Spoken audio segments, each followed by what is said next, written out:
Gurur Brahma, Gurur Vishnu, Guru Devo Maheshwara, Gurureva Param Brahma, Tasmai Shri Gurave Namaha.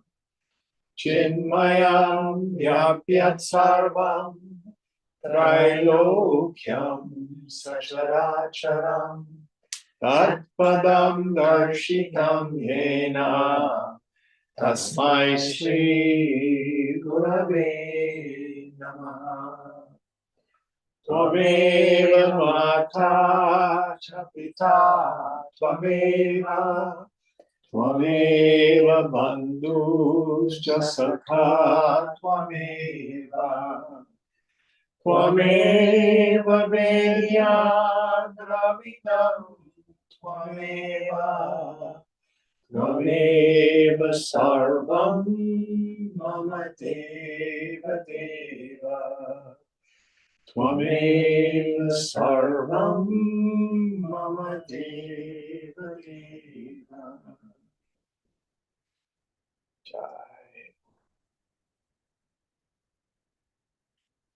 Yata sarvani bhutani pratibhanti sthitani cha yatraivo pashavam yanti tasmai satyatmane namaha.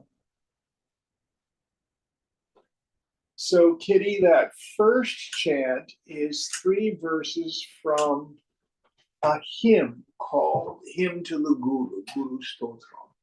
And I do it as out of reverence to my teacher from Chimayana. And then the second chant is what we call a mangalam, a blessing. And it happens to be the first verse of this text. So we do that one each week. And the language that we're doing this in is Sanskrit, which literally means well crafted. And it's the ancient language of India in which the vast majority of the scriptures are written in. Any thoughts? Yes, no? Okay. Where are we in our text? Beginning chapter 3.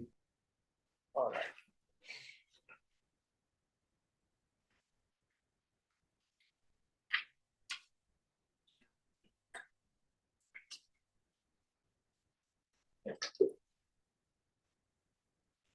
Page 23. Chapter 3, Tritiya Sargaha. Utpattikramaha, the manner of origin. Section 1, Bandhaswarupam, the nature of bondage. Bandhasya tavarupam tvam kathamanam idam shrinu tata swarupam mokshasya jnanasya tvam sanshayam. Just now you listen to this nature of bondage that is being told. Then you will understand without doubt the nature of liberation. Yes. So what we need to do is understand what the problem is. The problem, generally speaking, is I'm not satisfied with life. Starting from the body, I've gotten older, things hurt, I'm full of wrinkles, I get diseased, I have to work, struggle to keep things together, people I care for get sick and die, the politics isn't the way I like it. all these things in the world. And here, what the scripture is going to address is what is the cause of that feeling. Now, the Buddha set all this stuff out so clearly. It was his first turning of what we call the wheel of Dharma. First turning of it. Dukkha Satya, the truth of suffering. Life the way most of us live it. It's full of suffering. There are moments of joy, but it's painful. And then he went into what is the cause of the suffering. Samudaya Satya. What causes it to arise? That's what we're going to get into now. So, next verse. Drashto drishyasya satta hi bandha itya vidhiyate drishta drishyavashat baddho drishya bhave vimuchyate. The existence of the seer and the seen is indeed called bondage. The seer is bound by the influence of the seen. He is liberated in the absence of the seen. Yes. So he says the existence of the seer and the seen is considered bondage. Well, what does he mean by that? You mean the fact that I perceive the world is what binds me? Actually, yes. Whatever it is that disturbs me, that upsets me. Who got disturbed this week? Me. What disturbed you? Work. Work. Okay. How did you know about the disturbance at work? I got angry. No. How did I know? How did the information get to you? Oh, that I was angry? No, that it was Oh, disturbing. that it was disturbing. I witnessed it. Through your five senses. Senses, yeah. It was the experience. Somebody said something, you saw particular things, you heard things, etc. Yes. So all of our disturbances are delivered to us through the senses. And then there's a me there, an ego sense. I'm not having it the way I want it. So this is the deeper understanding that it's the existence of that ego sense. I am the individual knower of a phenomenal world. And there's a phenomenal world out there that just isn't behaving. And I know about its misbehaving through my senses. So when we say seer and seen here, we mean a knower and things.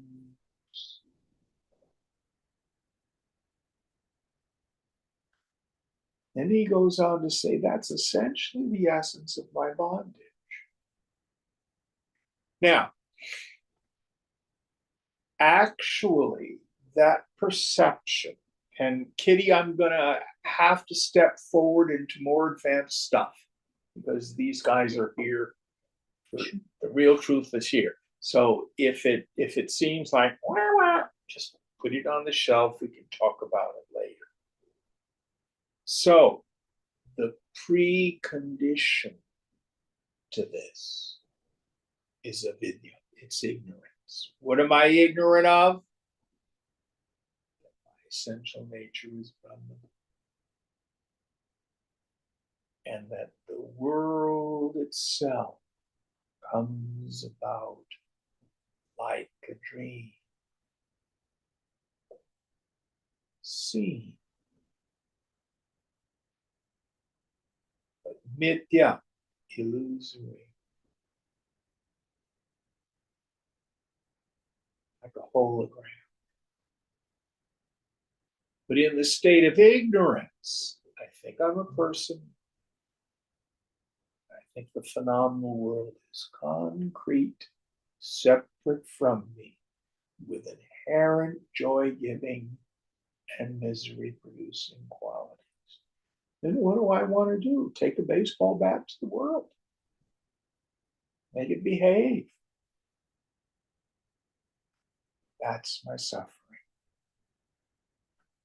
So when he says here that liberation is the removal of that, it does not mean that we're in some insensible state. Neither a frontal lobotomy nor a bottle in front of me. Neither one. What we want to do is begin to see the fundamentally illusory nature of the ego sense. It's, as Gaudapada says, Jiva Bhavana. It's an attitude, it's a feeling, it's not an entity.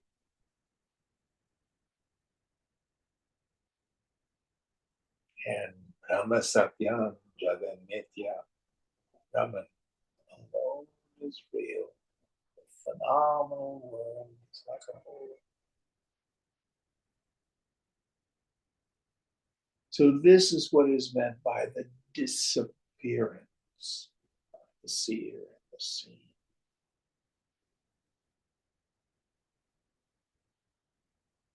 When I see through the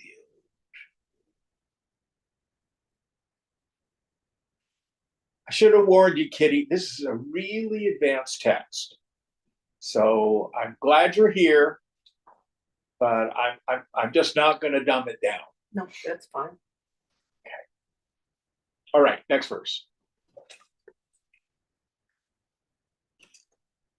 Jagatvam ahamityadi mithyatma drishyamutchate yavadetat sambhavati tavan moksho na vidyate.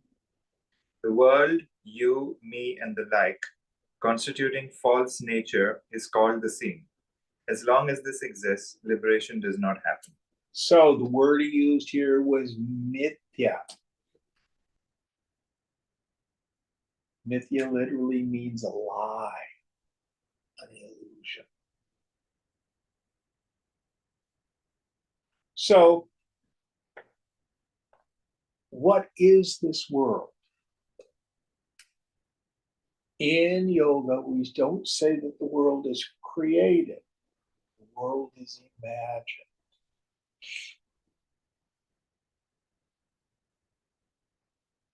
And what's real is the ground of being which you and I experience as I.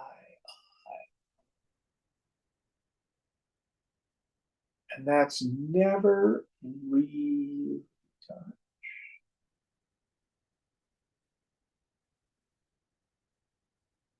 Like we did in the meditations, like the center of a cyclone. Oh, world just revolves around.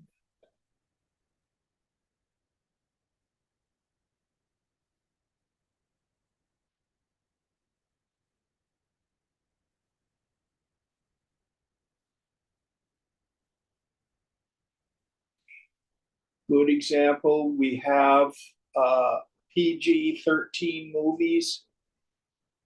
Why is a movie labeled PG-13? It's a warning, I suppose. Or, About what? Why shouldn't you take an 8-year-old to a PG-13 movie? Adult stuff, violence, sex. Or it could be too scary. You don't take a young child to a scary movie because they can't discriminate. It seems too real for them, it gives them nightmares and stuff. And even adults. Anybody remember seeing The Exorcist when it first came out? Yes. Oh my God. But even in a movie, some of us have difficulty telling the difference between, even at the worldly level, the real and the unreal. Here, what Vasishtha is saying is that's our problem. This movie of this world goes by, and the ground of being is never touched by. It's always safe.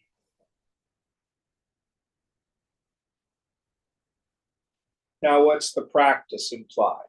The practice implied is as you go through your world, worried that something's going to hurt you or harm you or limit you, stop for a moment, introvert the attentive faculty, notice the knower. Yeah, but still just witnessing consciousness. Never touches me.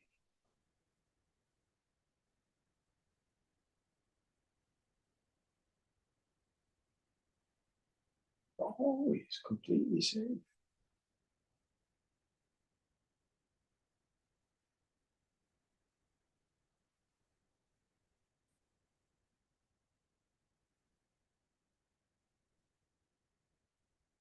So it's not about the non-apprehension of the phenomenal world. Another example, a child may think, oh, mommy, look at the rainbow. Let's get in the car and find the end of the rainbow. But the mother knows, no, that's just an optical illusion. Seen, but not real.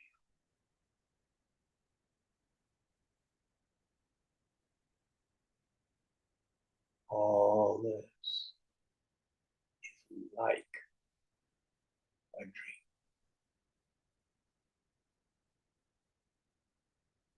Next verse.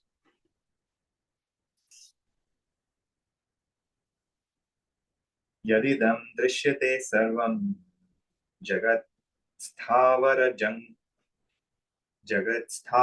jangamam tatsushupta viva sapna kalpante pravinashyate. This entire world, immovable and movable, which is seen, completely perishes at the end of a world cycle, just as a dream in deep sleep. Yes. So, on a microcosmic level, my whole little world, my little personal zoo disappears every night. So what the scripture is saying is the infinite moves through its cycles. So there's a big bang, the imagining of the whole manifest world. And then there's a sleep. I don't know if it's going to be evaporated into nothing or a big crunch. I have no idea. But what yoga says is the whole thing is cyclic. Creation, dissolution, creation, dissolution. But there's something deeper that's implied. It's the truth about every experience.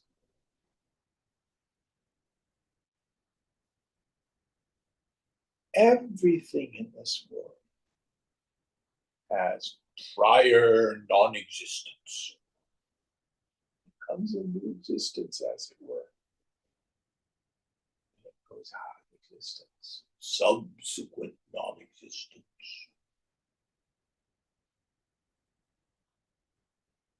Even its very apparent existence is like a dream, vivid, seen.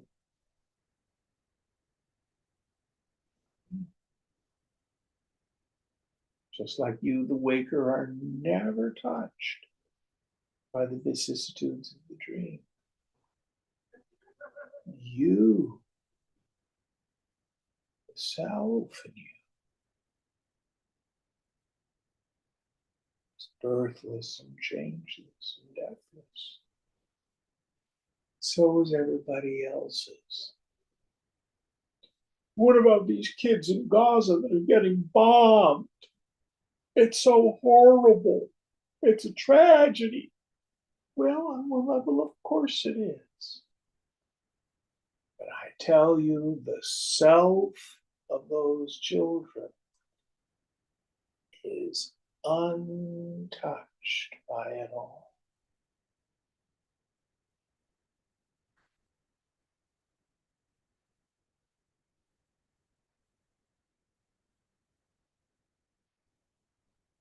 Just like you, the waker, even if you have the most horrible nightmare, it doesn't really touch you.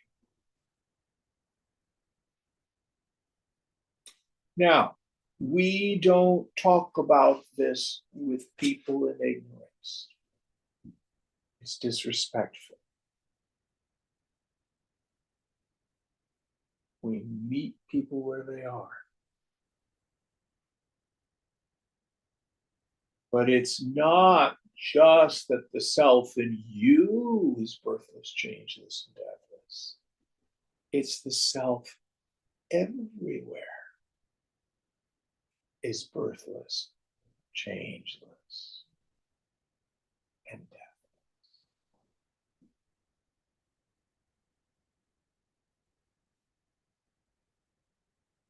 They're going to be okay.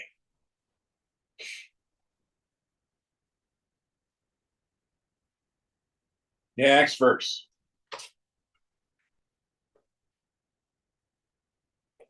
Tata stimittaram gambhiram na tejo na tamastatam annakhyam anibhavyaktam satkinchit avishishyate. There is then a still, profound existence that is left behind, nameless and unmanifest. Neither light nor darkness pervades. So, when I go through this discrimination, I'm not the body, I'm not the energy, I'm not the feelings, I'm not the thoughts, I'm not even the total ignorance of deep sleep. Koham, who am I? Something that's completely still, immovable.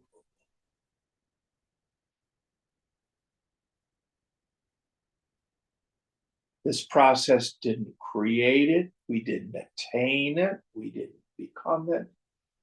It's always there.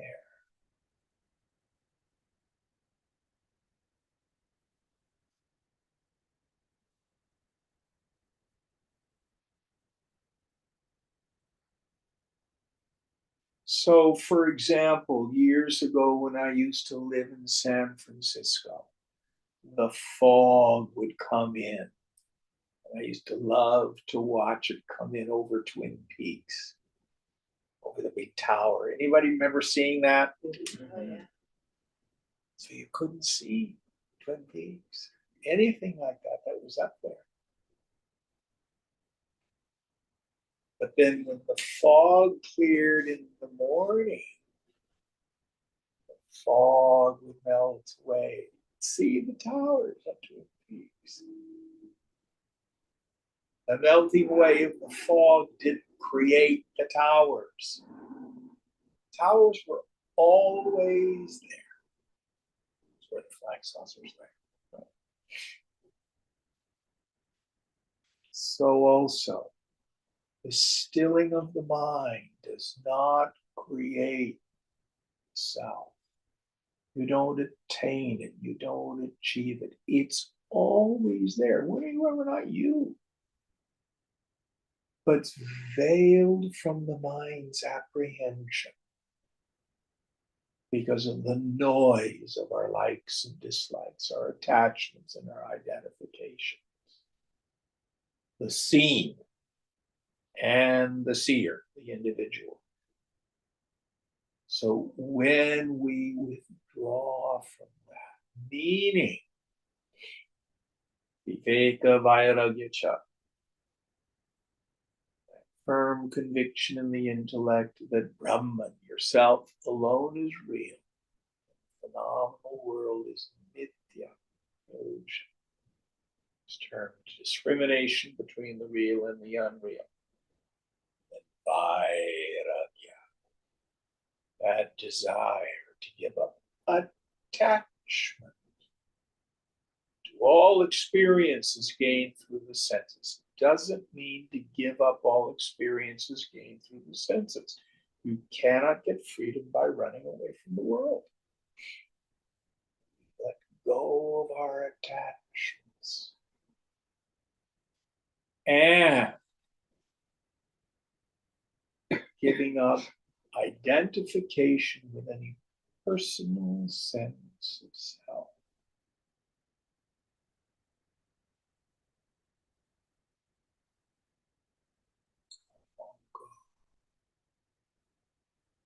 Then the mist clears. And the luminosity, the emptiness, Chidakash, this term we'll get in this text, space of pure awareness becomes evident. And once you've really seen it, you're rooted. Just like in the afternoon in San Francisco, you see the fog come in. Oh, the fog's coming in. It's covering Twin Peaks. You don't think, oh my God, Twin Peaks is gone. Oh, I'm just busy cooking dinner or doing laundry or mowing the lawn.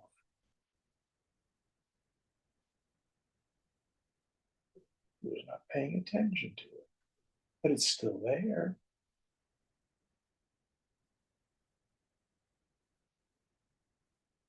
This is the steady wisdom. Effortlessly.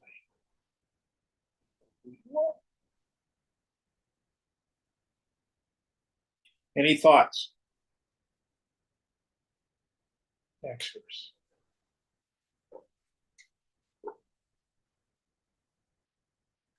Ritam atma param brahma satyam ityadikaad buddhaihi kalpita vyavaharartha tasya sagnya mahatmanaha. The divine law, self, the supreme spirit, Brahman, truth. Such are the names of the great essence that have been invented by the wise for the sake of usage. So those of us who are studying Mandukya Upanishad, last Saturday we did the first 6 mantras, then we have a bunch of karikas and some glosses on it. But when we take up the 7th mantra, it will say Avyapadesha. Upadesha means to teach or talk about things, to describe them. Upadesha, you got to turn the U into a V with the and the, so it's just grammar rules. Avyapadesha means untalk about. So all the various names for the divine, for the infinite, only point. They do not define.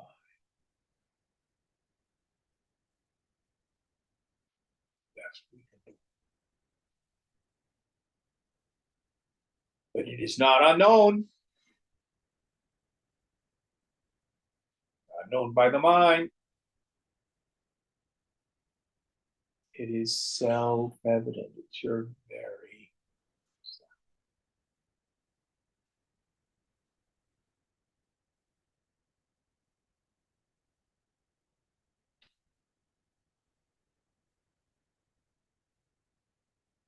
Now, those of us who come from like a Christian tradition, who are used to thinking of theology or spirituality in terms of images, this can be hard.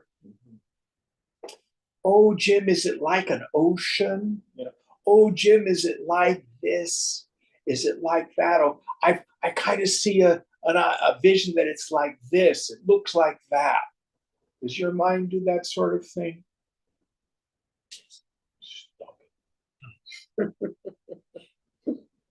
That's not it. No image, no example.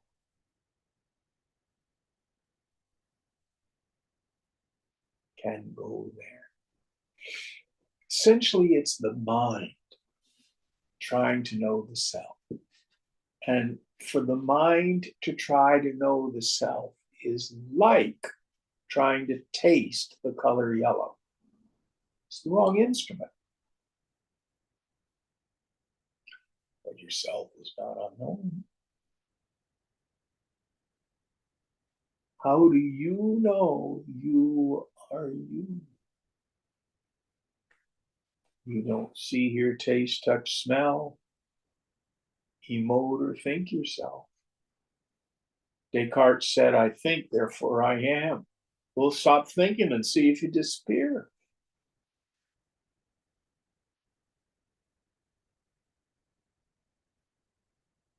That I think proves somebody is looking at the thinking. What is the nature of it? Is my existence dependent on my thinking? No.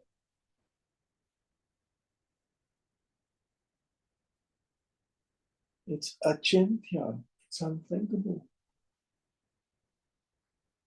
Avyupadesha.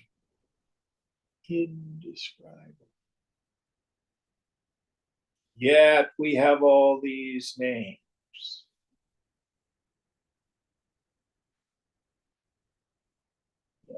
Vishnu's Sahasranam. What's Sahasra? 1,000. 1,000. Yeah. Isn't there a chant in Islam, the 100 names of God? Mm-hmm. Christians are kind of dumb. They can only come up with maybe 2 or 3. But none of them can do more than describe God's glories,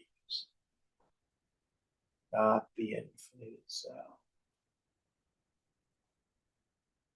Only one comes close. So Moses goes up onto Mount Zion and he sees God in the burning bush. This is all metaphor. And he says, who shall I say sent me?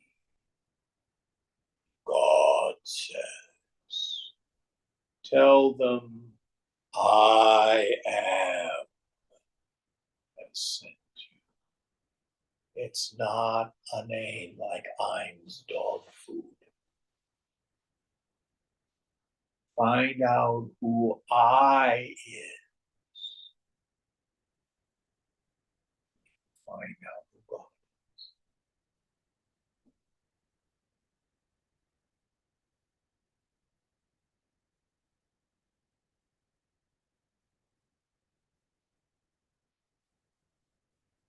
It's beyond words.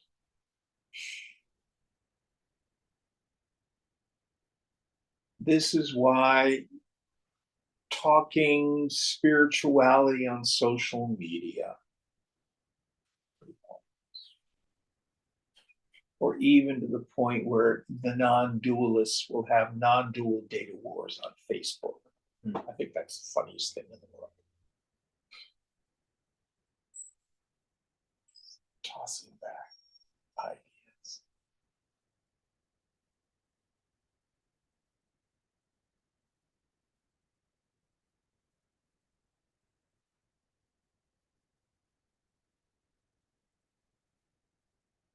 One of the names for a sage in Sanskrit is Muni. Comes from the same root as Maunam. What's Maunam mean? Not speaking. Like quiet is.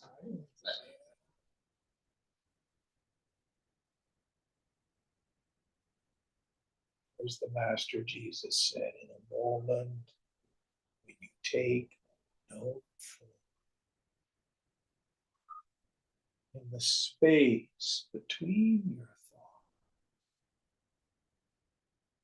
introvert the attentive faculty. Notice the knower.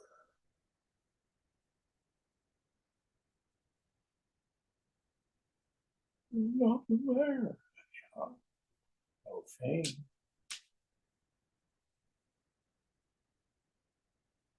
It shines as the light of awareness. You will never see yourself as an object. It's like trying to look at your eyes. But you're not unknown. Nobody's ever seen their eyes, therefore people don't see. It's silly.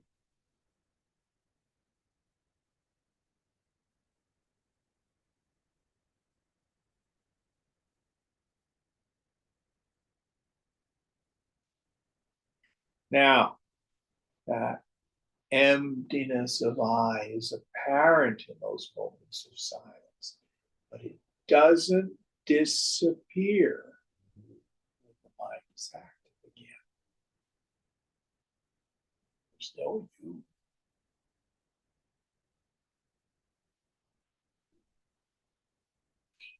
Next verse.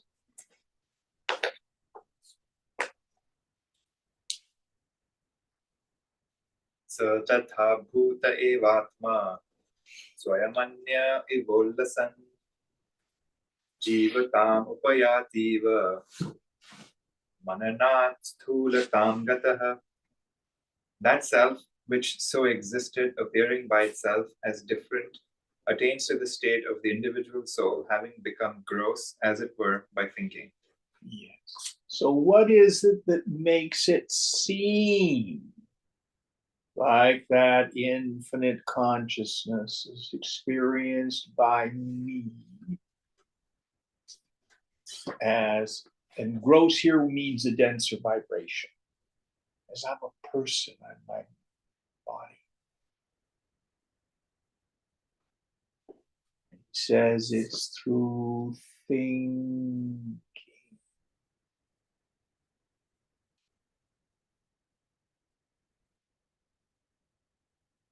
How am I doing? What do they think of me? Am I okay? My ideas of self. Jiva bhavana, this attitude, feeling. My body, I'm tall, I'm short, I'm male, I'm female, I'm gay, I'm straight.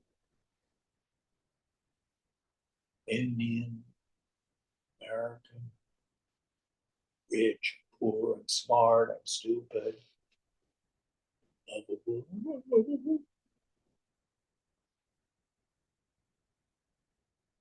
All these various thoughts of self give rise to this fake news, this phony self, this counterfeit self, this chaya. Chaya means a shadow. So when you have a light behind you, like the sun, you look forward, you see your shadow. Your shadow is not a thing per se. Your shadow is the absence of light. So also the ego only appears to exist when the attention is focused outward. It's an assumed self. It's not a real self. That's constantly changing, ahankriti, the ego.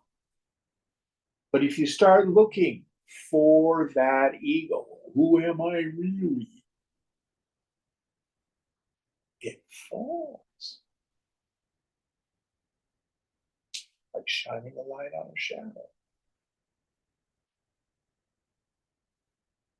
Completely disappears. What's there? It's the space of pure awareness.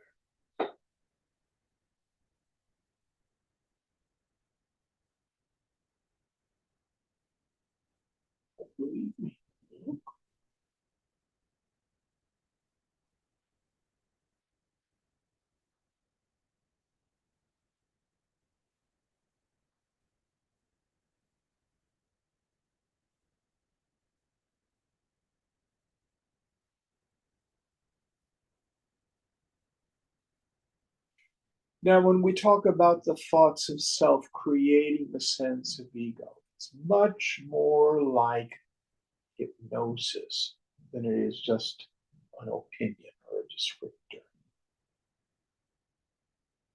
Because the feeling that I'm my body plus the personality, really powerful. But that doesn't make it real.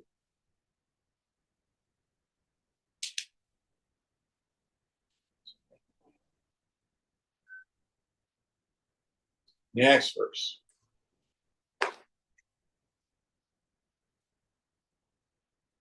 Mano bhavati bhutatma taranga iva varidhehe teneyam indrajalashri jagati pravitanyate. The mind becomes the individual soul just as the wave arises from the ocean.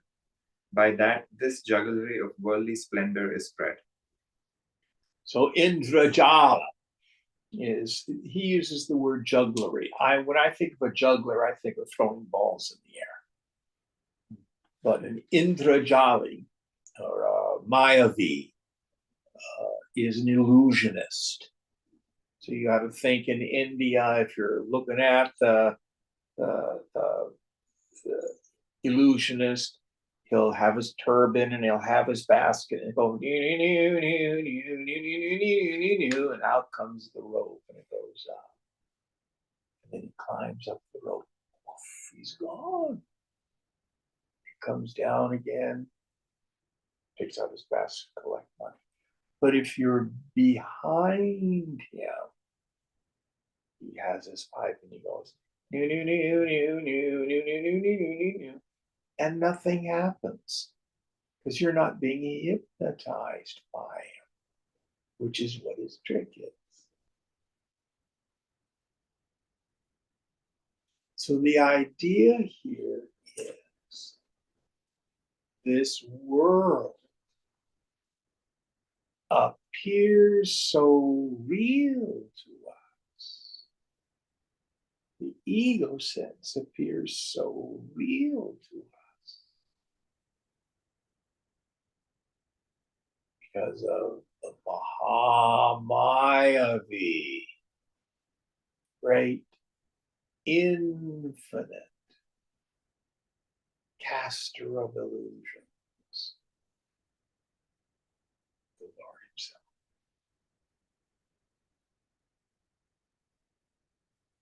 By which everybody's deluded.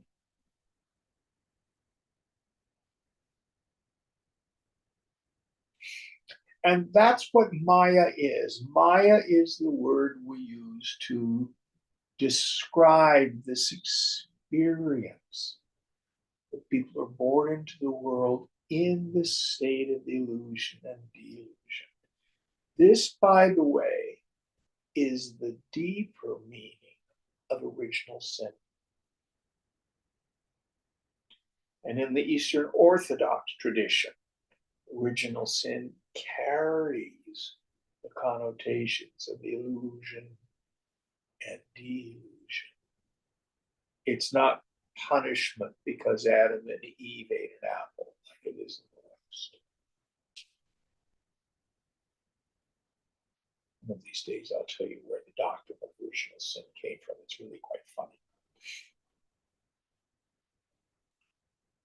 But the point here is my belief that I'm a person, my belief the world of name and form is concrete and inherently joy-giving and misery-producing comes about like hypnotism,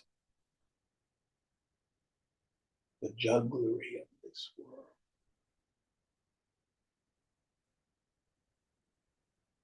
So the yogi is like the person who's standing behind the guy with the flute.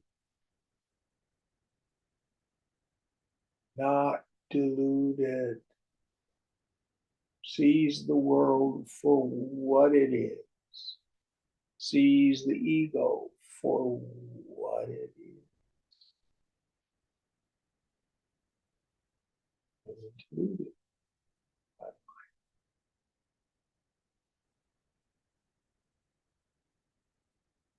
Now, one of the things we all run into is agreement a test for reality? Well, everybody believes that they are their body and that the world is real. I mean, the stuff that's going on is real, Jim. I mean, Marjorie Taylor Greene is in Congress. That's so real.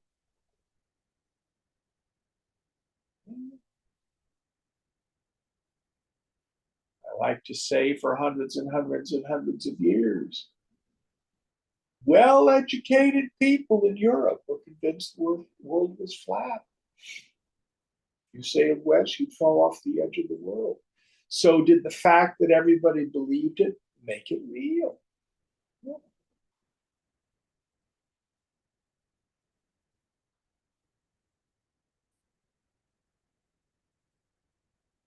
Now, studying quantum physics, we're finding that the laws of physics as put forward by Newton, well, that's not what's really going on. Educated people have been believing it for hundreds of years. So also, for those great mystics who plumbed the depths of reality,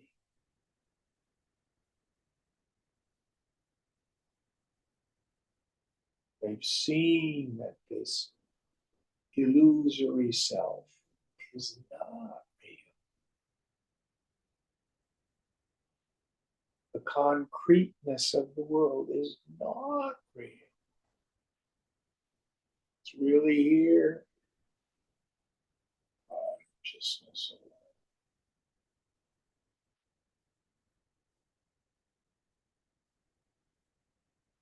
Prajnana Brahma. Brahma is consciousness.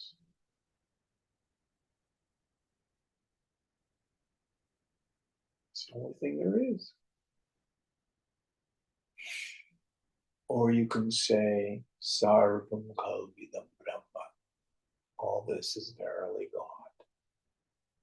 There's not God plus a lot of other stuff.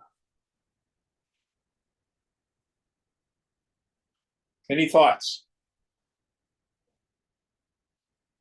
Next verse.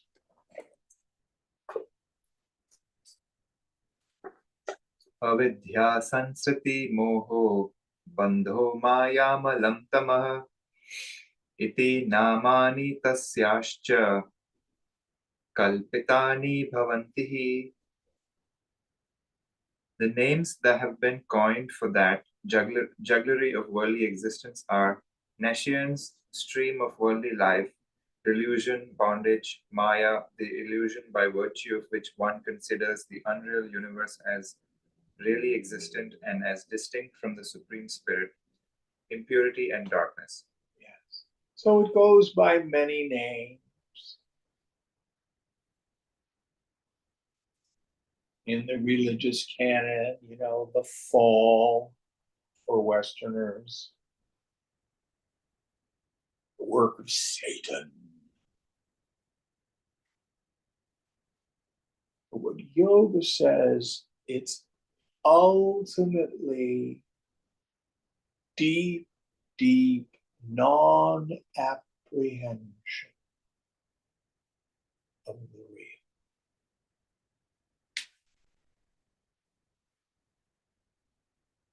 Now, the scriptures always say apprehending the real is possible for individuals.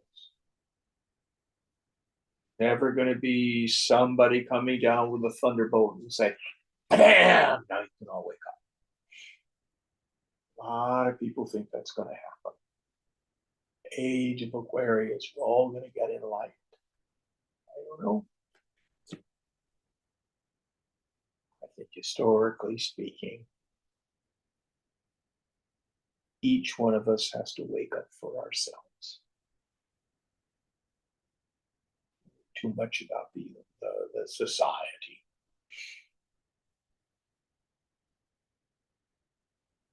Do what you can to spread the knowledge. But those who are ready for it are few, always have to. Always have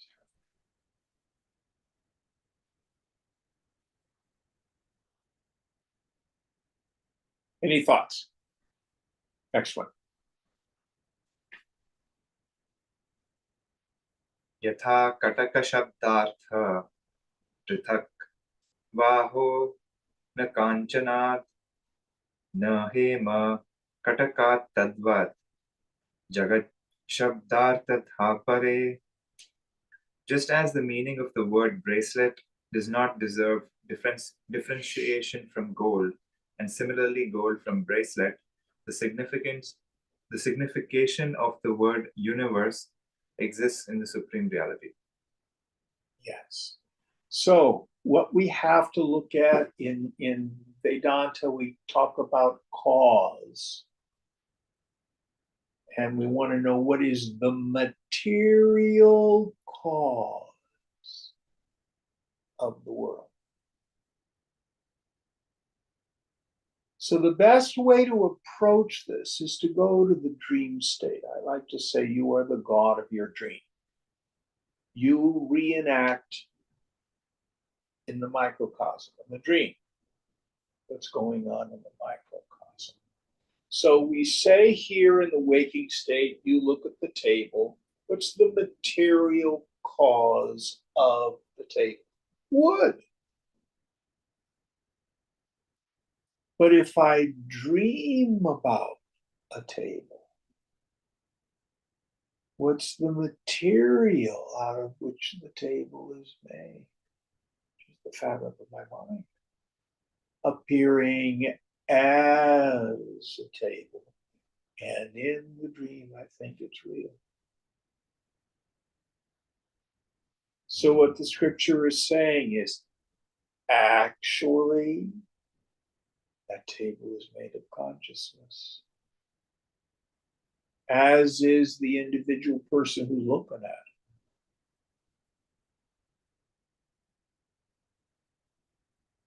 it. It's in no way fundamentally different than the way perception takes place in the dream.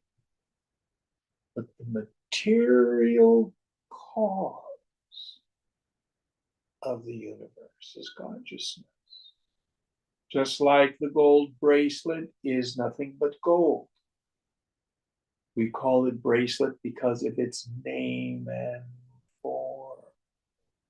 We call it Wendy or Kitty or table or chair because of its name and form and function. But what it's made of is consciousness alone. So what? You could melt down the bracelet. What happens to the gold?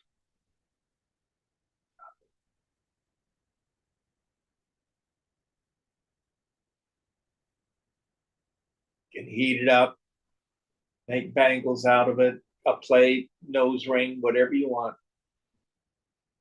Likewise, what is the material cause of the whole creation? Consciousness. And it never really undergoes a change.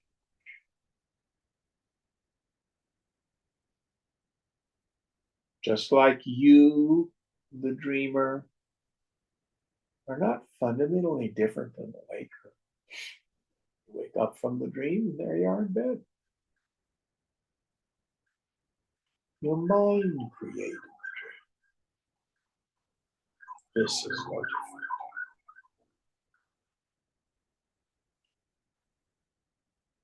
Now,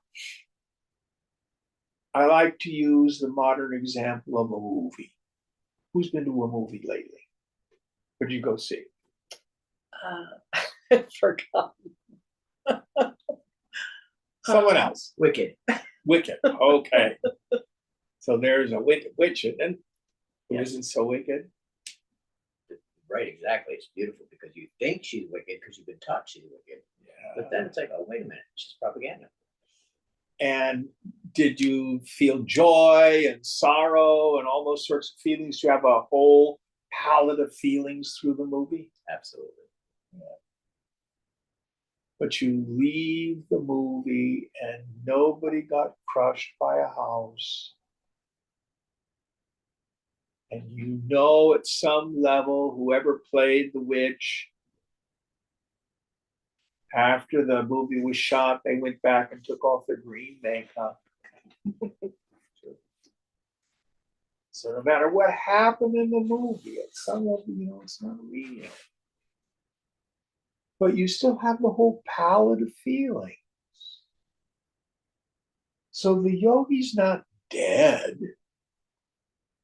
They're not numbed out. This is not a nihilistic teaching. But when you know that it's all God, that fundamental reality is never really touched by it, it's different.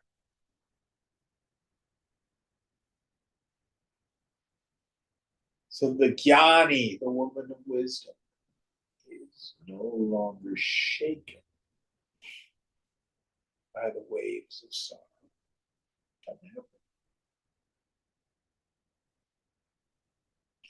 Next one.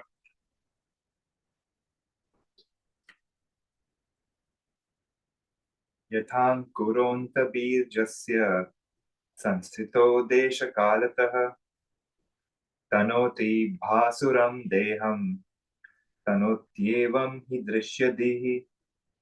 Just as a sprout existing inside the seed, due to the influence of place and time, produces a resplendent body, the intelligent principle within the visible universe spreads likewise. Yes. So in consciousness, one of the names for that dimension of the infinite that we could call the creator God is Hiranya Garbha. What's a Garbha? An egg. An egg or a womb. And it means the golden egg or the golden womb. So the imagery is the potentiality for everything is in consciousness. And in the right time and place, manifestation. How does this relate on an individual basis? So, what was the pastry thing you made tonight? Oh, biscuits, cheesy biscuits Cheesy biscuits that are made from almond flour. made from almond flour. Mhm. Have you ever done this before? No. But the right time and place happen, meaning there are people in your life who have to watch their carbs. Isn't that so? Mm-hmm. So out of the unmanifest of Chef Windy, with all those potentialities, comes biscuit. You see? Mm-hmm. Yep. It was there in its potential form, deep in your unconscious.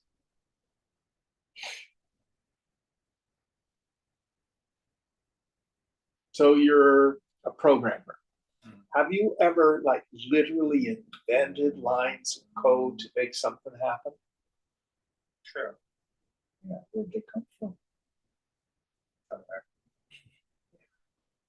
The potentiality of it is there. Now, on more profound things, I have heard that Einstein would get these intuitive insights. I don't want to call it a vision because he didn't just see it, these insights into the nature of the universe. Then would come the mathematics to try to prove it. But the insight would come first. This is how all creativity comes into being. So again, we are made in the image and likeness of God. We reenact the creative process as individuals all the time. And from the standpoint of the infinite, the potentiality of everything is there.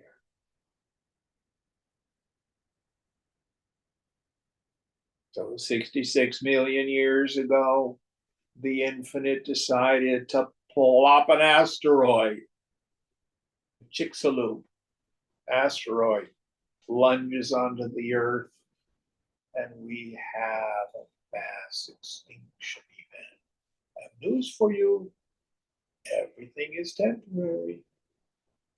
Dinosaurs. But because of that, little mole-like mammals had an opportunity to evolve.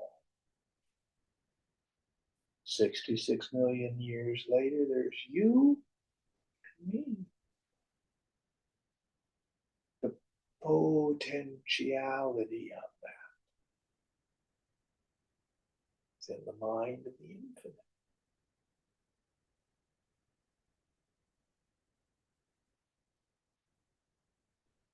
Some people say creativity is nothing more than artful synthesis. This, for example, is the problem with AI.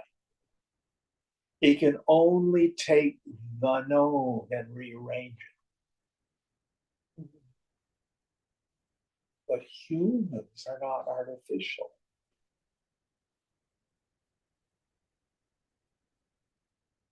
The Mozarts and the Beethovens and the Leonardos.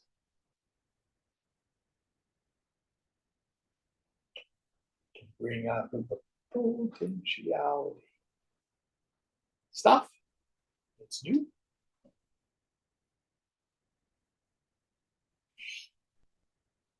Any thoughts on this? All the mystic traditions in some way talk about as above, so below, macrocosm, microcosm. That there's a reflection of the processes of the infinite in you and me. All right, next one.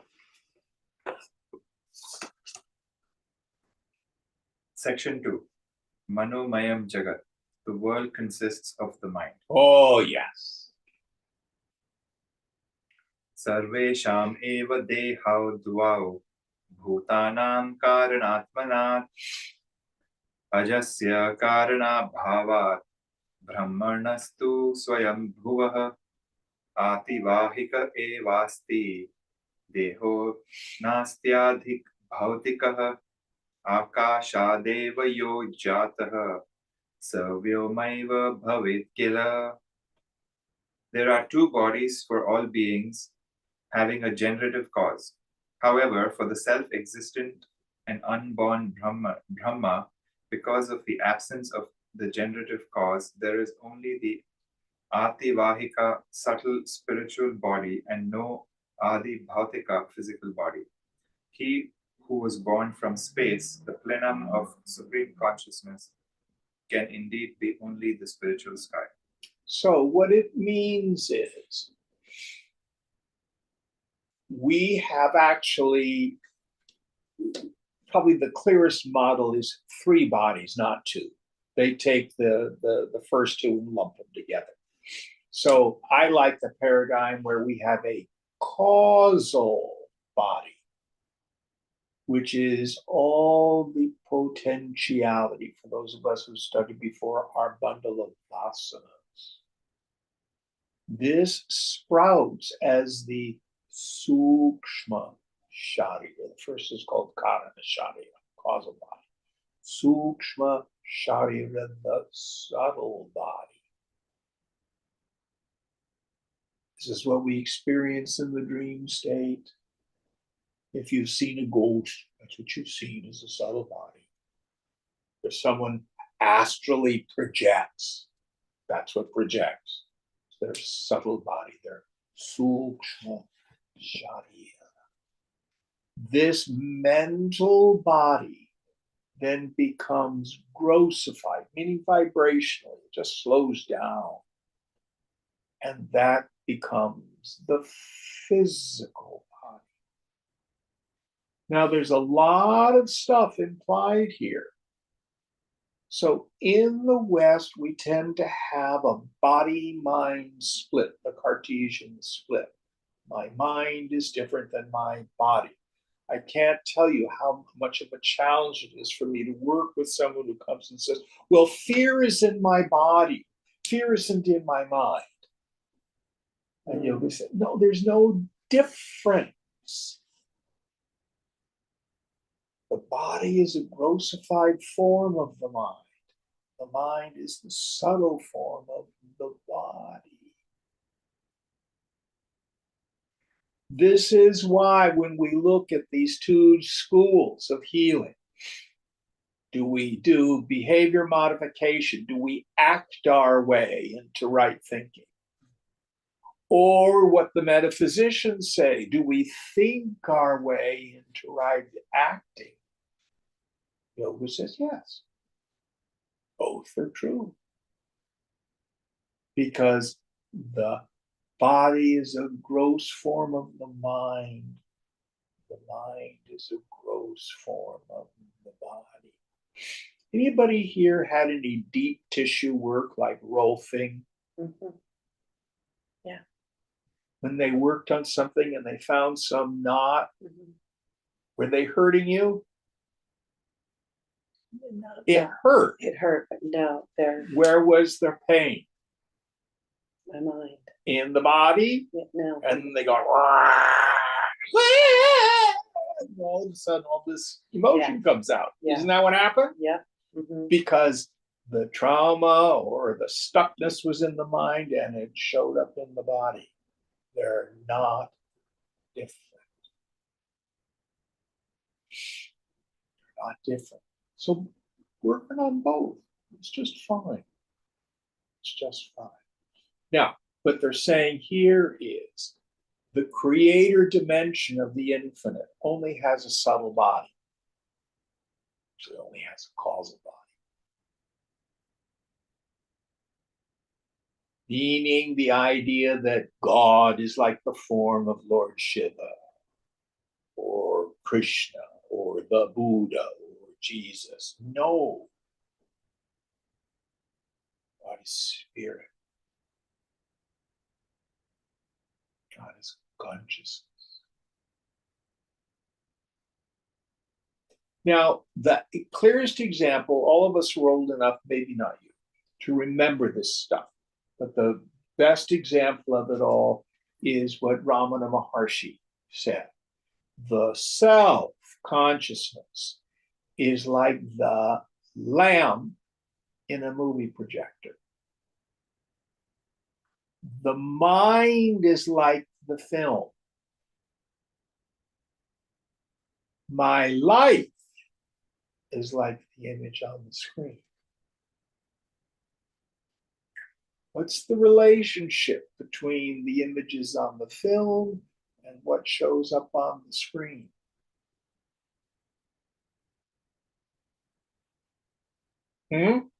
The light. They're essentially the same thing.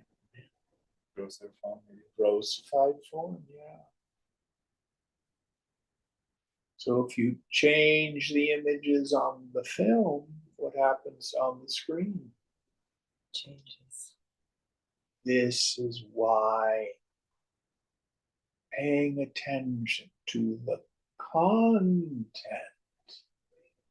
of the mind is as important as our relationship to the mind. what's that maxim? I think it's Shakespeare. Nothing is either good or bad, but thinking makes it so. Yeah.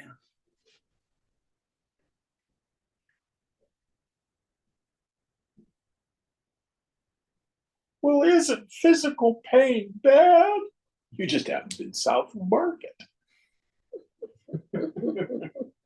Depends on the person.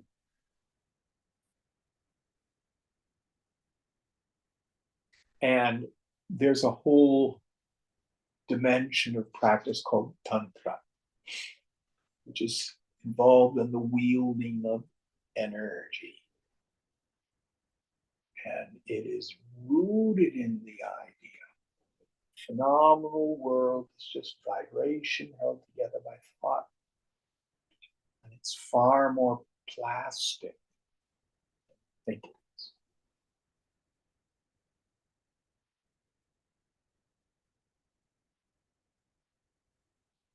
All right, it's 9, so we have to quit here. What verse are we on for next week? 14. 14. Om Purnamada Purnamidam Purnat Purnamudachyate Purnasya Purnamadaya Purnameva Vasishyate. Om Shanti Shanti Shanti. Hari Om Sri Guru Pyo Namaha. Hari Om.